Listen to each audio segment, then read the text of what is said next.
जय जगन्नाथ गौरी किचन को आपण को स्वागत। आज आम एपरी एक सरबत तैयारी करी पीवा। गोटे ग्लास पीदेले आमर थकापण दूर हो जाए था। लूरु ए सरबत पूरा रक्षा करि थाए, पेट को ठंडा रखि थाए एवं आमको एनर्जी दे थाए। यह छड़ा आहुरी बहुत फायदा ये सरबत रु आमको मिली थाए।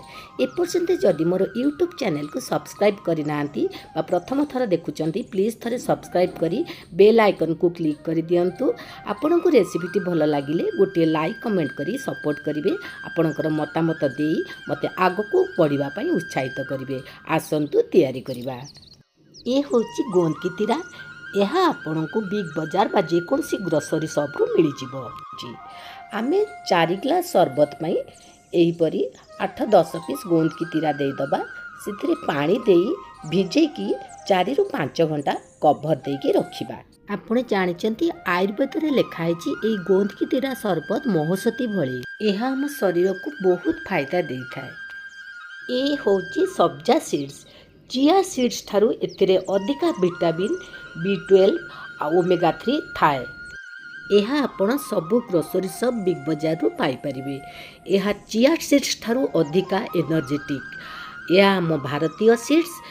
चिया सीड्स होची विदेशर सीड्स। यह को मध्य आमे पानी देकरी गोटे घंटा पई भिजेकी रखिद। पाखापाखि 5 घंटा हो गलानी। गोंद की तीरार कभर खोली देखिबा। देखंतु केते सुंदर दिसुची। पूरा जेली भलिया हो जाइची। एहीपरी हबा दरकार। एबे गोटे बड़ बाउल रे गोंद की तीरा को देई दबा। पाखापाखि 2 घंटा हो गलानी। हमारा सब्जा सीड्स देखंतु केते सुंदर फुली जाइची। एबे या को बाउल को देई दबा। गोटे चामच रोज सिरप दबा। यह ऑप्शनल आपण देई पारंती न देई भी पारंती। एबे यह को भल भाबरे मिक्स करि दबा। रोज सिरप दबा फल रे हमर सरबतर बास्ना बहुत बढ़िया आसी थाए। टेस्टी मध्ये अधिका लागि थाए। या भल भाबरे मिक्स करि दबा। एबे एथिरे पानी दबा।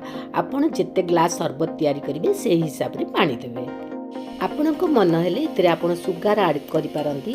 लेंबू रस मध्ये ऐड करि परिबे। मु किंतु पूरा सिंपल प्रोसेस रे तैयारी करिछि। एतरे किछ आइस क्यूब दे दबा ठंडा ठंडा लगिबा पई।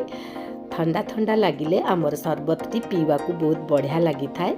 टेस्टी लगी थाए। एबे भल की मिक्स करके सर्व करिबा। देखंतु आमर हेल्थी एनर्जेटिक कूल कूल सरबत सर्व पाई रेडी हो गला। मु एबे ग्लास रे सर्व करूची। आपण एपरी लेंबू रखिकिरी सर्व करिवे। बहुत एनर्जेटिक बहुत हेल्दी। एथरे ओमेगा 3 थाए B12 थाए। सेति पई एई सरबत तैयारी करी खरा दिने पी लूरु रक्षा पांतु। हेल्दी रुहंतु सुस्थ रुहंतु। एपर्यंत जदि मोर यूट्यूब चैनल को सब्सक्राइब करि नांती प्लीज थरे सब्सक्राइब करि नियंतु। लाइक कमेंट करी आपणकर मतामत दियंतु एवं सपोर्ट करंतु। रहुची पुणी देखाबो एक नुआ रेसिपी संगरे। जय जगन्नाथ। रेसिपीटी भल लागिले गोटे लाइक कर देबे।